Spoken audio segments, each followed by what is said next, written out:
Item ಯಾವುದೇ ಇರಲಿ try ಮಾಡಿ ಆಚಿ ಚಿಕನ್ ಮಸಾಲಾ. ಆಚಿ ಚಿಕನ್ ಮಸಾಲಾ.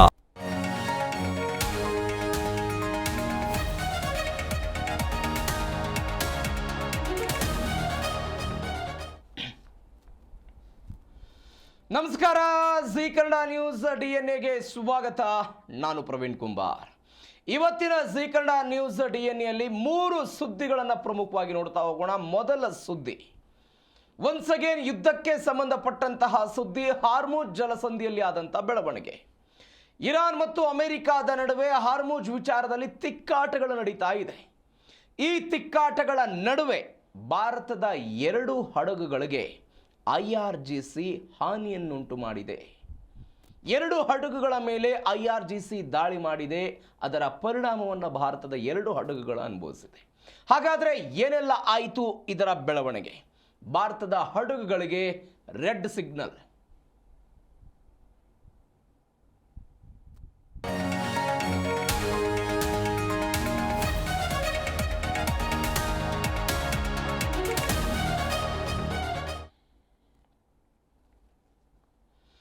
ಯುದ್ಧ ಶುರುವಾದ ನಂತರ ಒಂದಿಲ್ಲೊಂದು ಕಾರಣಕ್ಕೆ ಹಾರ್ಮುಜ್ ಜಲಸಂಧಿ ಜಾಗತಿಕವಾಗಿ ಸುದ್ದಿಯಲ್ಲಿದೆ. ಅದು ಇರಾನ್ ಮೊದಲು ಹಾರ್ಮುಜ್ ಜಲಸಂಧಿಯನ್ನ ಬಂದ್ ಮಾಡಿದ್ದು. ಅದಾದ ನಂತರ ಹಾರ್ಮುಜ್ ಜಲಸಂಧಿಯಲ್ಲಿ ಹಾದು ಹೋಗುವಂತಹ ಹಡಗುಗಳಿಗೆ ಟೋಲ್ ಅನ್ನ ವಿಧಿಸ್ತೀವಿ ಅಂತ ಹೇಳಿದ್ದು. ಅದಾದ ನಂತರ ಅಮೆರಿಕ ನಮ್ಮ ತೆಕ್ಕೆಗೆ ನೀವು ಅದನ್ನು ಕೊಡಬೇಕು ಅಂತ ಬೇಡಿಕೆ ಇಟ್ಟಿದ್ದು. ಅಮೆರಿಕದ ನೌಕಾಪಡೆಗಳು ಹಾರ್ಮುಜ್ಗೆ ಬಂದಿದ್ದು. ಎಲ್ಲದರ ಕಾರಣಕ್ಕಾಗಿಯೂ ಕೂಡ ಹಾರ್ಮುಜ್ ಸುದ್ದಿಯಲ್ಲಿದೆ. ಈಗ 17ನೇ ತಾರೀಕಿಗೆ ಏನಾಯಿತು ಅಂತ ಹೇಳಿದರೆ, ಎಲ್ಲವನ್ನು ಮುಕ್ತ ಮಾಡ್ತೀವಿ ಅಂತ ಇರಾನ್ನವರು ಹೇಳಿದರು ಒಪ್ಪಂದದ ಭಾಗವಾಗಿ. ಇದರ ಪರಿಣಾಮ 14 ಹಡಗುಗಳು ಈ ಜಲಸಂಧಿಯನ್ನು ಪ್ರವೇಶ ಮಾಡಿದ್ವು. ಆ 14 ಹಡಗುಗಳ ಪೈಕಿ ಜಾಗ್ ಅರ್ನವ್ ಮತ್ತು ಸನ್ಮಾರ್ ಹೆರಾಲ್ಡ್ ಎನ್ನುವಂಥ ಹಡಗುಗಳ ಮೇಲೆ IRGC ಬೋಟನ್ನು ಬಳಕೆ ಮಾಡಿ ಗುಂಡುವನ್ನು ಹಾರಿಸಿದೆ ಅನ್ನುವಂಥ ವರದಿಯಾಗಿದೆ. ಹೀಗೆ ಗುಂಡು ಹಾರಿಸಿದಂತಹ ಸಮಯದಲ್ಲಿ ನಾವಿಕರು ರೇಡಿಯೋ ಸಂಭಾಷಣೆಯಲ್ಲಿ ಮಾತನಾಡಿದ್ದಾರೆ. ನಮಗೆ ಅನುಮತಿ ಸಿಕ್ಕಿದೆ, ನಾವು ಹೋಗ್ತಾ ಇದ್ದೀವಿ, ಆದರೂ ಕೂಡ ನಮ್ಮ ಮೇಲೆ ಯಾಕೆ ದಾಳಿಯಾಗಿದೆ ಅಂತ ಅವರೆಲ್ಲ ಮಾತನಾಡಿದ್ದಾರೆ. ಒಂದು ರೇಡಿಯೋ ಸಂಭಾಷಣೆ ಬಿಡುಗಡೆ ಆಗಿದೆ. ಏನೆಲ್ಲ ಮಾತನಾಡಿದ್ದಾರೆ ಒಂದ್ಸರಿ ಕೇಳಿಸ್ಕೊಂಡ್ಬಿಡೋಣ ಅದನ್ನ. Navy, this is Bhagyalakshmi. Go ahead, sir. I read you loud and clear. Good evening, sir. This is Ragnar Stefan Navy. On the thread is blocked and pass from that is forbidden.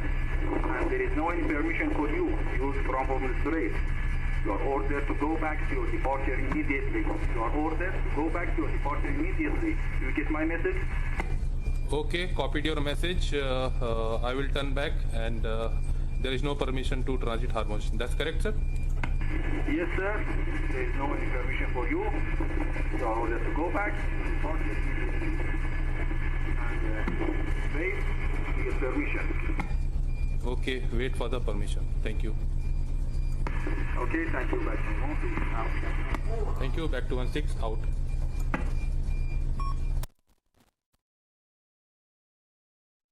ಭಾಷಣೆಯನ್ನ ಕೇಳಿಸ್ಕೊಂಡ್ರಿ. ಇದೀಗ ಭಾರತದ 2 ಹಡಗುಗಳ ಮೇಲೆ IRGC ದಾಳಿ ಮಾಡಿರೋದು.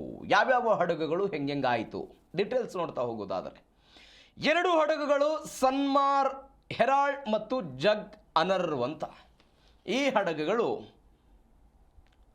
ಇದೇ ಜಲಸಂಧಿಯಿಂದ ಭಾರತಕ್ಕೆ ಬರ್ತಾ ಇದ್ದು ಭಾರತದ ಧ್ವಜವನ್ನು ಹೊಂದಿದಂತಹ ಹಡಗುಗಳಿವು.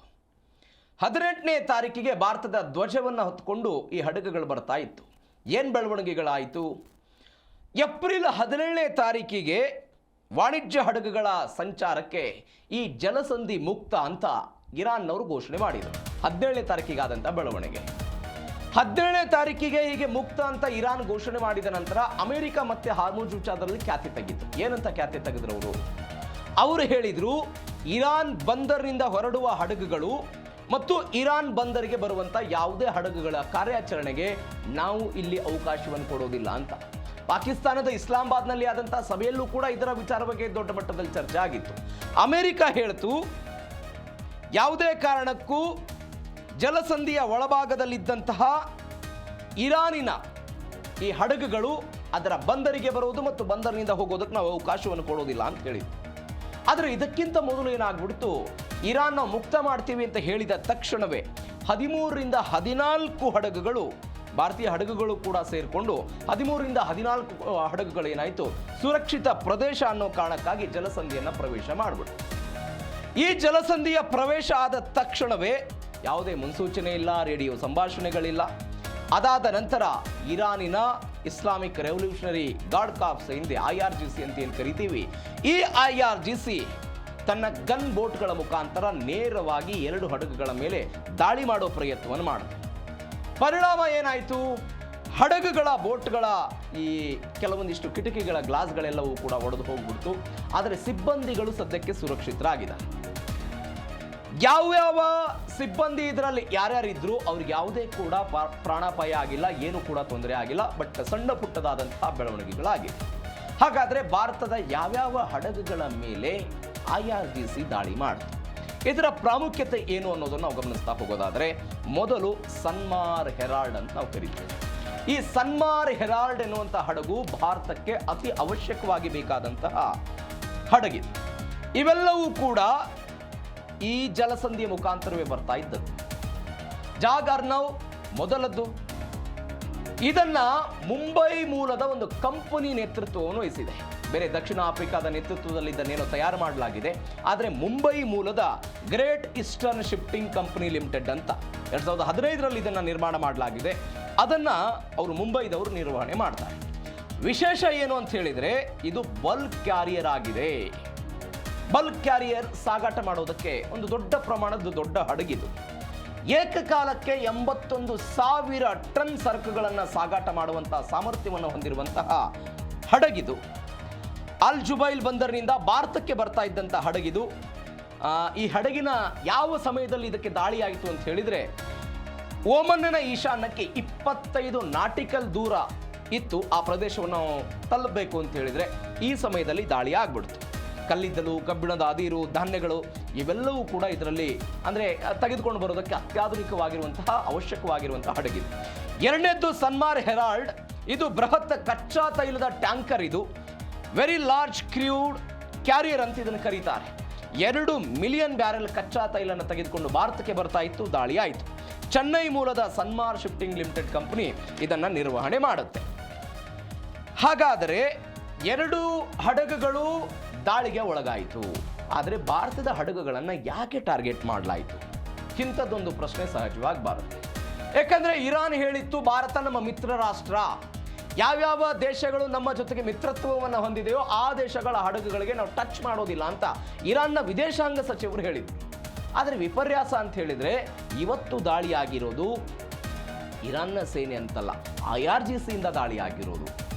ಇದಕ್ಕೆ ಕಾರಣ ಏನು ಅಂತ ಹೇಳಿದರೆ, ಸನ್ಮಾನ್ ಹೆರಾಲ್ಡ್ ಅನ್ನುವಂಥ ಹಡಗೇನಿದೆ 20 ಲಕ್ಷ ಬ್ಯಾರೆಲ್ ಕಚ್ಚಾ ತೈಲವನ್ನು ಸಾಗಾಟ ಮಾಡಿಕೊಂಡು ತೆಗೆದುಕೊಂಡು ಭಾರತಕ್ಕೆ ಬರ್ತಾ ಇತ್ತು. ಇದು ಕೂಡ ಟಾರ್ಗೆಟ್ ಆಯಿತು. ಹಾರ್ಮುಜ್ ಜಲಸಂಧಿಯ ಮೇಲೆ ನಿಯಂತ್ರಣ ಮಾಡೋದಕ್ಕೆ ಅವರೆಲ್ಲ ಪ್ರಯತ್ನ ಪಡ್ತಿದ್ದಾರೆ ಅನ್ನೋದು ಎರಡನೇ ಕಾರಣ. ಆದರೆ ಮೂರನೇ ಬಲವಾದ ಕಾರಣ ಏನು ಅಂತ ಹೇಳಿದರೆ, ಈ ವಿಚಾರದಲ್ಲಿ ಇರಾನ್ನಲ್ಲಿ 2 ಟೀಮ್ ಆಗಿದೆ. ಒಂದು ರಾಜತಾಂತ್ರಿಕತೆಯನ್ನು ಫಾಲೋ ಮಾಡುವಂಥ ಒಂದು ಸರ್ಕಾರ, ಮತ್ತೊಂದು ಮಿಲಿಟರಿನಲ್ಲೇ IRGC ನಡುವೆ ತಿಕ್ಕಾಟಗಳು ಶುರುವಾಗಿದೆ. ಹೆಂಗೆ? ಒಂದು ಕಡೆ ಜಾಗತಿಕವಾಗಿ ಅಮೆರಿಕ ಸೇರಿದಂತೆ ಇರಾನ್ನ ಮೇಲೆ ಆರ್ಥಿಕ ಒತ್ತಡಗಳು ಬೀಳ್ತಾ ಇದೆ, ಆರ್ಥಿಕ ನಿರ್ಬಂಧಗಳನ್ನು ಹೇರಲಾಗ್ತಾ ಇದೆ.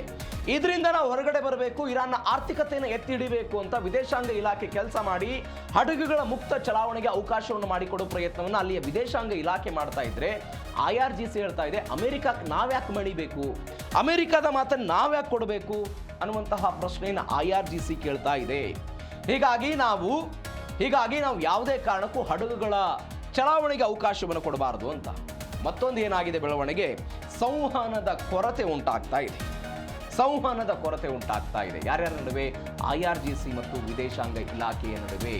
ಯಾವುದೇ ಕಾರಣಕ್ಕೂ ವಿದೇಶಾಂಗ ಇಲಾಖೆ ಜಗತ್ತಿನ ಬೇರೆ ಬೇರೆ ದೇಶಗಳಿಗೆ ಹೇಳಿದಂಥ ಮಾತುಗಳನ್ನು ನಾವು ಕೇಳಬಾರ್ದು, ನಮ್ಮದೇನಿದೆ ಅದನ್ನು ನಾವು ಫಾಲೋ ಮಾಡಬೇಕು ಅಂತ IRGC ಹೇಳ್ತಾ ಇರೋದು. ಇವೆಲ್ಲದರ ಜೊತೆಗೆ ಮತ್ತೊಂದು ಬೆಳವಣಿಗೆ ಏನಾಯ್ತು ಹೇಳಿದರೆ, ಭಾರತದ ಒಟ್ಟು 14 ಹಡಗುಗಳಿಗೆ ತಡೆ ಹಿಡಿದು 2 ಹಡಗುಗಳಿಗೆ ದಾಳಿಯಾಗಿದೆ. ಆದರೆ ಒಟ್ಟು 14 ಹಡಗುಗಳು. ಹೆಂಗಾಯ್ತು ಇದು ಘಟನೆ? ಭಾರತದ ಧ್ವಜದ ಜೊತೆಗೆ 7 ಭಾರತೀಯ ಧ್ವಜವನ್ನು ಹೊಂದಿದಂಥ ಹಡಗುಗಳಿತ್ತು, 4 ಲೈಬೀರಿಯಾ ಧ್ವಜಗಳನ್ನು ಹೊಂದಿದಂಥ ಹಡಗುಗಳಿತ್ತು, 2 ಮಾರ್ಷಲ್ ದ್ವೀಪದ ಧ್ವಜಗಳನ್ನು ಹೊಂದಿದಂಥ 2 ಹಡಗುಗಳಿತ್ತು, ಕೊನೆಯದಾಗಿ ವಿಯೆಟ್ನಾಂ ಧ್ವಜವನ್ನು ಹೊಂದಿದಂಥ ಮತ್ತೊಂದು ಹಡಗು ಕೂಡ ಇತ್ತು. ಇದೀಗ ಏನಾಗಿದೆ, ಹಿಂಗಾಕಾಯ್ತಿದು ಅನ್ನುವಂಥ ಪ್ರಶ್ನೆ ಸಹಜವಾಗಿ ಬರುತ್ತೆ. ಇಲ್ಲಿ ಈ ಎಲ್ಲ ಹಡಗುಗಳ ನಡುವೆ ಒಂದು ದೇಶ್ ಗರಿ ಅನ್ನುವಂಥ ಹಡಗು ತಾನು ಅಂದರೆ ಭಾರತದತ್ತ ಬಂದಿದೆ, ಅದು ಅಲ್ಲಿ ಪಾರಾಗ್ಬಿಟ್ಟಿದೆ. 4 ಲೈಬೀರಿಯಾ ಧ್ವಜ ಅಂತ ನಾವೇನು ಹೇಳಿದ್ವಿ, ವೋಲ್ವೋಕ್ಸ್ ಒಲಿಂಪಿಕ್ಸ್, ಸನ್ ಡೊಮಿನೋ, ಬಾಲ್ಟಿಕ್ ಹೈವೇ ಮತ್ತು ಟೋಲೋ ಎನ್ನುವಂಥ ಹಡಗು. ಯಾಕೆ ಇದು ಇಂಪಾರ್ಟೆಂಟು ಭಾರತಕ್ಕೆ ಅಂತ ಹೇಳಿದರೆ, ಭಾರತದ ಹಡಗು ಕಂಪನಿಗಳು ಏನು ಮಾಡ್ತವೆ ಅಂತ ಹೇಳಿದರೆ, ಈ ಅಂತಾರಾಷ್ಟ್ರೀಯ ಹಡಗು ವ್ಯವಹಾರದಲ್ಲಿ ತೆರಿಗೆ ಮತ್ತು ನೋಂದಣಿಯ ವಿಚಾರದಲ್ಲಿ ಸ್ವಲ್ಪ ಕಡಿಮೆ ಖರ್ಚು ಬರಬೇಕು ಅನ್ನೋ ಕಾರಣಕ್ಕಾಗಿ ಏನು ಮಾಡ್ತಾರೆ ಅವರು, ಭಾರತೀಯ ಕಂಪನಿಯ ಹಡಗುಗಳನ್ನು ಲೈಬೀರಿಯಾ ಅಥವಾ ಪನಾಮಾ ದೇಶಗಳಲ್ಲಿ ನೋಂದಣಿ ಮಾಡಿಸ್ತಾರೆ. ಲೈಬೀರಿಯಾ ಅಥವಾ ಪನಾಮಾ ದೇಶಗಳಲ್ಲಿ ಅವುಗಳನ್ನು ನೋಂದಣಿ ಮಾಡ್ತಾರೆ. ಅದು ಹಡಗು ಕಂಪನಿಗಳಿಗೆ ಆರ್ಥಿಕವಾಗಿ ಸಹಾಯ ಮಾಡುತ್ತೆ. ಮತ್ತೊಂದು ಮಾರ್ಷಲ್ ದ್ವೀಪದ 2 ಹಡಗು ಅಂತ ಹೇಳಿದ್ವಿ, ಅದು ಕೂಡ ಹಡಗು ಮಾಲೀಕರಿಗೆ ಈ ವಾಣಿಜ್ಯ ನಿಯಮಗಳು ಸಹಕಾರಿಯಾಗಲಿ ಅನ್ನೋ ಕಾರಣಕ್ಕಾಗಿ ಬೇರೆ ಬೇರೆ ದೇಶಗಳ ಹಡಗುಗಳು ಭಾರತಕ್ಕೆ ಬರುತ್ತೆ. ಆದರೆ ಇಲ್ಲಿ ಕೆಲಸ ಮಾಡೋರು ಎಲ್ಲರೂ ಕೂಡ ಭಾರತೀಯರು. ಇದನ್ನು ಗಮನಿಸಿ ನೀವು. ಬೇರೆ ಬೇರೆ ಧ್ವಜಗಳನ್ನು ಹೊಂದಿದ್ರೂ ಕೂಡ ಹಡಗುಗಳು, ಅಲ್ಲಿ ಕೆಲಸ ನಿರ್ವಹಿಸುವಂಥ ಸಿಬ್ಬಂದಿ ಭಾರತದವರು ಮತ್ತು ಅದರಲ್ಲಿ ಬರ್ತಾ ಇರುವಂಥ ವಸ್ತುಗಳೆಲ್ಲವೂ ಕೂಡ ಭಾರತಕ್ಕೆ ಸಂಬಂಧಪಟ್ಟಿದ್ದಾಗಿರುತ್ತೆ. ಹೀಗಾಗಿ ಇವುಗಳನ್ನು ದಾಳಿ ಮಾಡೋ ಪ್ರಯತ್ನವನ್ನು ಇದೀಗ ಅವರು ಮಾಡಿದ್ದಾರೆ. ಇದರ ಜೊತೆಗೆ ಈ 14 ಹಡಗುಗಳ ಬೆಳವಣಿಗೆಯ ಜೊತೆಗೆ ಈ 14 ಹಡಗುಗಳಲ್ಲಿ ಏನಿತ್ತು ಅನ್ನುವಂಥ ಪ್ರಶ್ನೆ ಇತ್ತು. ಏನೇನಿತ್ತು? ನಾನು ಅವಾಗಲೇ ಹೇಳಿದಾಗೆ 6 ಕಚ್ಚಾ ತೈಲ ತುಂಬಿದಂಥ ಹಡಗುಗಳಿತ್ತು. 6 ಕಚ್ಚಾ ತೈಲದ ವಿಚಾರದಲ್ಲಿ ನಾವೆಲ್ಲ ಸಮಸ್ಯೆಗಳನ್ನು ಅನುಭವಿಸಿದ್ದೀವಿ. ಮತ್ತೆ ಒಂದ್ಸಗೆ ಇಂಥ ಸಮಸ್ಯೆಗಳಾದರೆ ಏನಾಗುತ್ತೆ ಅನ್ನುವಂಥ ಬೆಳವಣಿಗೆಗಳಿದೆ. 6 ಕಚ್ಚಾ ತೈಲ ತುಂಬಿದ ಹಡಗು, 3 LPG ತುಂಬಿರುವಂಥ ಹಡಗಿತ್ತು, 4 ರಸಗೊಬ್ಬರ ತುಂಬಿರುವಂಥ ಹಡಗಿತ್ತು ಮತ್ತು 5 ಬೃಹತ್ ವಾಹಕ ಹಡಗುಗಳಲ್ಲಿ ಇದರಲ್ಲಿತ್ತು. ಮತ್ತೊಂದು ಕಡೆ ಈ ಕಚ್ಚಾ ತೈಲನ್ನು ತುಂಬಿದಂಥ ಹಡಗುಗಳು ಇಂಧನ, ಕೃಷಿ ಕೇಂದ್ರಕ್ಕೆ ಮತ್ತು ಬೇರೆ ಬೇರೆ ಭಾರತಕ್ಕೆ ನೆರವಾಗುವಂಥ ಹಡಗುಗಳೇ ಇತ್ತು. ಕ್ರೂಡ್ ಆಯಿಲ್ 6, ಸನ್ಮಾರ್ ಹೆರಾಲ್ಡ್, ದೇಶ್ ವಿಬೋರ್, ಇದರಲ್ಲಿ 20 ಲಕ್ಷ ಬ್ಯಾರೆಲ್ ಇತ್ತು ಮತ್ತು ಇರಾಕಿ ಮತ್ತು ಕುವೈತ್ನಿಂದ ಇದು ತುಂಬಿಕೊಂಡು ಬರ್ತಾ ಇತ್ತು. LPG ತುಂಬಿಕೊಂಡಿದ್ದು 3 ಹಡಗುಗಳು, ರಸಗೊಬ್ಬರವನ್ನು ತುಂಬಿಕೊಂಡಿದ್ದಂತಹ 4 ಹಡಗುಗಳಿತ್ತು. ಜಾಗನು ಯೂರಿಯಾವನ್ನು ಸಾಗಾಟ ಮಾಡ್ತಾ ಇತ್ತು. 1.6 ದಶಲಕ್ಷ ಟನ್ ಕಚ್ಚಾ ತೈಲ ಬರ್ತಾ ಇತ್ತು. 3.2 ದಶಲಕ್ಷ ಟನ್ LPG ಬರ್ತಾ ಇತ್ತು.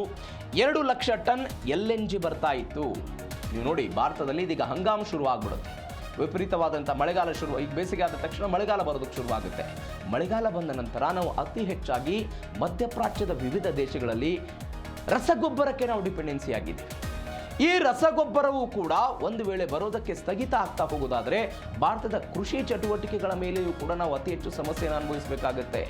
ನಾವು ಗಮನಿಸಬೇಕಾದ ಸಂಗತಿ ಅಂತ ಹೇಳಿದರೆ, ಅತಿ ಹೆಚ್ಚು ಯೂರಿಯಾ ಸಾಗಾಟ ಆಗ್ತಾ ಇತ್ತು ಈ ಹಡಗುಗಳಲ್ಲಿ.